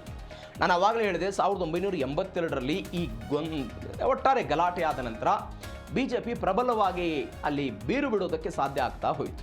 ಆದರೆ ಬಿಜೆಪಿ ಸಂಪೂರ್ಣವಾಗಿ ವಿರೋಧಿಯ ಈ ಪ್ರಶ್ನೆಗೆ ಉತ್ತರ ಇಲ್ಲ. ಬಟ್ ಕಾಂಗ್ರೆಸ್ಗೆ ಒಂದು ಆಡಳಿತ ವಿರೋಧಿ ಅಲೆಯೂ ಕೂಡ ಇಲ್ಲಿದೆ. ಬಿಜೆಪಿ ಮುಂದಿರುವಂಥ ಸವಾಲುಗಳೇನಂತ ಹೇಳಿದರೆ, ಕ್ರೈಸ್ತರ ಮತಗಳು DMK ಮತ್ತು ಕಾಂಗ್ರೆಸ್ ಕಡೆ ಹೋಗುತ್ತೆ. ಹೀಗಾಗಿ ಅವರು ಹಿಂದೂ ಮತಗಳ ಮೇಲೆ ಹೆಚ್ಚು ಅವಲಂಬನೆ ಆಗಬೇಕಾಗುತ್ತೆ. ಕೇಂದ್ರ ಸರ್ಕಾರದ ಕರಾವಳಿ ಯೋಜನೆ, ಈ ಕರಾವಳಿ ಯೋಜನೆಗಳಿಗೆ ಮೀನುಗಾರರು ಅಂತ ನಾನೇನು ಹೇಳಿದೆ, ಅವರ ಅಸಮಾಧಾನ ಇದೆ. ಅದು ಕೂಡ ಮೈನಸ್ ಆಗ್ತಾ ಇದೆ. ಬಿಜೆಪಿಗೆ 4 ಸ್ಥಾನವನ್ನು ಕೊಟ್ಟಿದ್ದಕ್ಕೆ ಅವರ ಮೈತ್ರಿ ಪಾರ್ಟಿ ಆಗಿರುವಂಥ AIADMK ಅಸಮಾಧಾನವನ್ನು ಹೊಂದಿದೆ ಈ ಚುನಾವಣೆಯಲ್ಲಿ. ಅದು ಕೂಡ ನೆಗೆಟಿವ್ ಅಂತ ಹೇಳ್ತಿದ್ದಾರೆ. ಕಿಳ್ಳಿಯೂರು ಮತ್ತು ವಿಲಿಯಂ ಕೋಡ್ ಈ ಕ್ಷೇತ್ರಗಳಲ್ಲಿ ಬಿಜೆಪಿ ಇದುವರೆಗೂ ಕೂಡ ಕಾಂಗ್ರೆಸ್ ಅನ್ನು ಸೋಲಿಸೋದಕ್ಕೆ ಸಾಧ್ಯ ಆಗಿಲ್ಲ. ಇದು ಒಂದು. ಇನ್ನು ಕಾಂಗ್ರೆಸ್ಗೇನು, TVK ದೊಡ್ಡ ಮಟ್ಟದ ಸವಾಲಾಗ್ಬೋದು. ಯುವಕರು ಮತ್ತು ಮುಸ್ಲಿಮರನ್ನ ವಿಜಯ್ ಅವರ ಪಾರ್ಟಿ ತೆಗೆದುಕೊಂಡು ಹೋಗ್ಬೋದು ಎನ್ನುವಂಥ ಲೆಕ್ಕಾಚಾರ ಇದೆ. ವಿಲಂಕೊಂಡ ಶಾಸಕಿ ವಿಜಯ್ ಧರಣಿ ಕಳೆದ ಬಾರಿ ಕಾಂಗ್ರೆಸ್ ಅನ್ನು ತೊರೆದು ಬಿಜೆಪಿಯನ್ನು ಸೇರ್ಪಡೆಯಾಗಿದ್ರು. ಅದು ಕೂಡ ಮೈನಸ್ ಆಗಬಹುದು ಎನ್ನುವಂಥ ಲೆಕ್ಕಾಚಾರಗಳಿದೆ. ಇದು ಸವಾಲುಗಳಾಯಿತು. ಇನ್ನು ಇದೇ ಕನ್ಯಾಕುಮಾರಿ ಲೋಕಸಭಾ ಕ್ಷೇತ್ರದಲ್ಲಿ ಯಾವ್ಯಾವ ಪಾರ್ಟಿಗಳಿಗೆ ಎಷ್ಟೆಷ್ಟು ಕ್ಷೇತ್ರಗಳು ಹಂಚಿಕೆ ಆಗಿದೆ. ಕನ್ಯಾಕುಮಾರಿಯಲ್ಲಿ ಇಂಡಿ ಕೂಟ ಕ್ಷೇತ್ರಕ್ಕೆ ಹಂಚಿಕೆ ಆಗಿರೋದು 6 ಕ್ಷೇತ್ರಗಳ ಪೈಕಿ 3 ಕ್ಷೇತ್ರ. ಒಂದು ಕುಳಚಲ್, ವಿಲವಂಕೋಡ್, ಕಿಳ್ಳಿಯೂರು ಅಂತ. ಈ ಕ್ಷೇತ್ರಗಳಿಂದ ಚುನಾವಣೆಗೆ ಕಾಂಗ್ರೆಸ್ ಸ್ಪರ್ಧೆ ಮಾಡ್ತಾ ಇದೆ. ಹಾಗಾದರೆ ಏನಿದು ಕ್ಷೇತ್ರಗಳದ್ದು, ಯಾರ್ಯಾರು ಗೆದ್ದಿದ್ದಾರೆ? ಇದನ್ನು ಪ್ರಮುಖವಾಗಿ ನಾವು ನೋಡ್ತಾ ಹೋಗೋದಾದರೆ, ಈ ಕುಳಚಲ್ ಎನ್ನುವಂತಹ ಕ್ಷೇತ್ರದಲ್ಲಿ ಸದ್ಯಕ್ಕೆ ಕಾಂಗ್ರೆಸ್ನ MLA ಇದ್ದಾರೆ. ಸತತ 3 ಚುನಾವಣೆಗಳಿಂದ ಕಾಂಗ್ರೆಸ್ ಈ ಕ್ಷೇತ್ರದಲ್ಲಿ ಗೆದ್ದು ಬಂದಿದೆ. ಹೀಗಾಗಿ ಒನ್ಸ್ ಅಗೇನ್ ಅಲ್ಲಿ ಸ್ಪರ್ಧೆ ಮಾಡ್ತಾ ಇದ್ದಾರೆ. ತಾರಾಗೈ ಕುತ್ಬಲ್ ಅನ್ನುವಂಥವರು ಕಾಂಗ್ರೆಸ್ನಿಂದ ಅಲ್ಲಿ MLA ಇದ್ದಾರೆ. ಆದರೆ ಈ ಬಾರಿ ಅವರಿಗೆ ಟಿಕೆಟ್ ಕೊಟ್ಟಿದ್ದಾರೆ. JG ಪ್ರಿನ್ಸ್ ಎನ್ನುವಂಥವರು ಸದ್ಯಕ್ಕೆ ಹಾಲಿ ಇರುವಂತಹ MLA. ಬಿಜೆಪಿಯಿಂದ D ಶಿವಕುಮಾರ್ ಅನ್ನೋರು, TVKಯಿಂದ ಪ್ರೇಮ್ ಅಲೆಕ್ಸ್ ಲಾರೆನ್ಸ್ ಇದ್ದಾರೆ. ಇದು ಕಾಂಗ್ರೆಸ್ನ ಭದ್ರಕೋಟೆ ಅಂತ ಹೇಳಲಾಗ್ತಾ ಇದೆ. ಹಾಗಾದರೆ DMK ಸ್ಪರ್ಧೆ ಮಾಡ್ತಾ ಇರೋದೆಲ್ಲಿ? DMK ಸ್ಪರ್ಧೆ ಮಾಡ್ತಾ ಇರೋದು ಕನ್ಯಾಕುಮಾರಿಯಲ್ಲಿ, ನಾಗರ್ಕೋವಿಲಲ್ಲಿ. ಅದಾದ ನಂತರ ಪದ್ಮನಾಭಂಪುರಂ, ಕಿಳ್ಳಿಯೂರು, ಕನ್ಯಾಕುಮಾರಿ AIADMK ಗೆದ್ದಿರುವಂತಹ ಕ್ಷೇತ್ರ. ಲಾಸ್ಟ್ ಎಲೆಕ್ಷನಲ್ಲಿ ಇಲ್ಲಿ DMK ಸೋತಿದೆ. ನಾಗರ್ಕೋವಿಲ್ ಇದೊಂದು ಜಿಲ್ಲಾ ಕೇಂದ್ರ ಕನ್ಯಾಕುಮಾರಿ. ಇದು ಹಾಲಿ ಶಾಸಕರು ಬಿಜೆಪಿ ಇದ್ದಾರೆ. ಕಳೆದ ಬಾರಿ DMK ಸೋತಿದೆ. ಈ ಬಾರಿ DMKಯಿಂದ S ಆಸ್ಟಿನ್ ಎನ್ನುವಂಥವ್ರು ಚುನಾವಣಾ ಕಣದಲ್ಲಿದ್ದಾರೆ. ಇದರ ಜೊತೆಗೆ NDA ಪಾರ್ಟಿಯಿಂದ ಯಾರ್ಯಾರು ಎಲ್ಲೆಲ್ಲಿ ಸ್ಪರ್ಧೆ ಮಾಡ್ತಿದ್ದಾರೆ, ಯಾರ್ಯಾರ ಪ್ರಾಬಲ್ಯ ಏನು? ಮೊದಲನೇದಾಗಿ NDA ಕ್ಷೇತ್ರದಲ್ಲಿ ಬಿಜೆಪಿ 4 ಕ್ಷೇತ್ರಗಳಲ್ಲಿ ಈ ಬಾರಿ ಚುನಾವಣಾ ಸ್ಪರ್ಧೆ ಮಾಡ್ತಾ ಇದೆ. 2 ಕಡೆಗಳಲ್ಲಿ AIADMK ಸ್ಪರ್ಧೆ ಮಾಡ್ತಾ ಇರೋದು. ಎಲ್ಲಿ? ಬಿಜೆಪಿ ನಾಗರ್ಕೋವಿಲ್ ಮತ್ತು ಪದ್ಮನಾಭಪುರಂ, ಕುಳಚಲ್, ವಿಲವಂಕೊಂಡ ಕ್ಷೇತ್ರಗಳಲ್ಲಿ ಬಿಜೆಪಿ ಸ್ಪರ್ಧೆ ಮಾಡ್ತಾ ಇದೆ. ನಾನು ಅವಾಗಲೇ ಹೇಳಿದೆ ಯಾವ್ಯಾವ ಕ್ಷೇತ್ರದಲ್ಲಿ ಯಾವ್ಯಾವ MLA ಇದ್ದಾರೆ ಅಂತ. ಹೀಗಾಗಿ ಬಿಜೆಪಿ ಒಂದು ಕ್ಷೇತ್ರವನ್ನು ಗೆದ್ದುಕೊಂಡಿದೆ. ಕಳೆದ ಬಾರಿ ನಾನು ಅವಾಗಲೇ ಏನು ಹೇಳಿದೆ, ವಿಲ್ಲಂಕೊಂಡಂ ಅನ್ನುವಂತಹ ಕ್ಷೇತ್ರದಿಂದ ಕಾಂಗ್ರೆಸ್ನಿಂದ ಆಯ್ಕೆ ಆಗಿದ್ದಂಥ ಒಬ್ಬ ಶಾಸಕರು ಬಿಜೆಪಿಗೆ ಬಂದಿದ್ದಾರೆ. ಆದರೆ 2024ರಲ್ಲಿ ನಡೆದಂಥ ಬೈ ಎಲೆಕ್ಷನಲ್ಲಿ ಅವರು ಚುನಾವಣೆಯನ್ನು ಸೋತ್ಬಿಟ್ಟಿದ್ದಾರೆ. ಹೀಗಾಗಿ ಬಿಜೆಪಿ ಇದನ್ನು ಹೆಂಗೆ ಎನ್ಕ್ಯಾಚ್ ಮಾಡುತ್ತೆ ಅನ್ನೋದು ಸದ್ಯಕ್ಕಿರುವಂತಹ ಪ್ರಶ್ನೆ.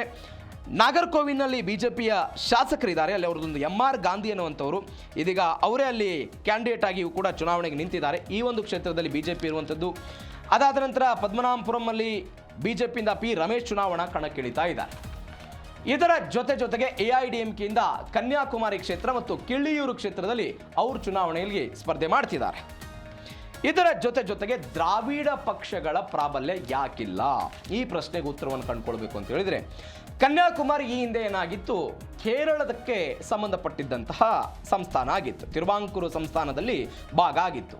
1950ರಲ್ಲಿ ಇದನ್ನು ತಮಿಳುನಾಡಿಗೆ ಸೇರಿಸಬೇಕು ಅಂತ ಹೇಳಿ ಮಾರ್ಷಲ್ ನೇಶಮಣಿ ನೇತೃತ್ವದಲ್ಲಿ ಒಂದು ಪಾರ್ಟಿ ಶುರುವಾಗುತ್ತೆ. ತಿರುವಾಂಕೂರು ತಮಿಳುನಾಡು ಕಾಂಗ್ರೆಸ್ ಅನ್ನುವಂಥ ಹೋರಾಟ ಶುರುವಾಗುತ್ತೆ. ಕಾಂಗ್ರೆಸ್ ನೇತೃತ್ವದಲ್ಲಿ ಈ ಹೋರಾಟ ಶುರುವಾದಾಗ ಕಾಂಗ್ರೆಸ್ನಿಂದ ಈ ಹೋರಾಟ ಶುರುವಾಯಿತು. ಈ ಹೋರಾಟ ಶುರುವಾದ ನಂತರ 1950ರಿಂದ 56 ತನಕ ಹೋರಾಟ ಆಗಿ 1956ರಲ್ಲಿ ರಾಜ್ಯಗಳ ಮರು ವಿಂಗಡಣೆ ಆಯ್ತಲ್ಲ, ಆ ಸಮಯದಲ್ಲಿ ಕನ್ಯಾಕುಮಾರಿ ಕೇರಳದಿಂದ ತಮಿಳುನಾಡಿಗೆ ಸೇರ್ಪಡೆ ಆಯಿತು. ಅವತ್ತು ಆ ಘಟನೆಯಿಂದ ಕಾಂಗ್ರೆಸ್ ಪರವಾಗಿ ಕಾಂಗ್ರೆಸ್ನ ಅಲೆ ಕನ್ಯಾಕುಮಾರಿಯಲ್ಲಿದ್ದರೆ, ನಾನು ಅವಾಗಲೇ ಒಂದು ಘಟನೆ ಹೇಳಿದೆ, 1982ರಲ್ಲಿ ಆದಂತಹ ಮಹಿಳೆಯರು ಸ್ನಾನಕ್ಕೆ ಹೋಗೋದಕ್ಕೆ ಬಿಡದೇ ಇರುವಂತಹ ಒಂದು ಘಟನೆ ದೊಡ್ಡ ಮಟ್ಟದಲ್ಲಿ ಬಿಜೆಪಿಗೆ ಅವಕಾಶವನ್ನು ತೆರೆದಿಡ್ತು. ಹೀಗಾಗಿ ದ್ರಾವಿಡ ಅಸ್ಮಿತೆ, ಹಿಂದೂ ವಿರೋಧಿ ಹೇಳಿಕೆಗಳು ಇವ್ಯಾವುದು ಕೂಡ ಇಲ್ಲಿ ವರ್ಕೌಟ್ ಆಗಲಿಲ್ಲ. ಎರಡು ರಾಷ್ಟ್ರೀಯ ಪಾರ್ಟಿಗಳ ನಡುವೆ ಜಿದ್ದಾಜಿದ್ದಿ ಇರುವಂತಹ ಲೋಕಸಭಾ ಕ್ಷೇತ್ರ. ಇದರೊಂದಿಗೆ ಇವತ್ತಿನ ಜೀ ಕನ್ನಡ ನ್ಯೂಸ್ DNA ಮುಗಿಸ್ತಾ ಇದ್ದೀನಿ. ನೋಡ್ತಾ ಇರಿ ಜೀ ಕನ್ನಡ ನ್ಯೂಸ್, ಸತ್ಯವೇ ಸುದ್ದಿಯ ಜೀವಾಳ.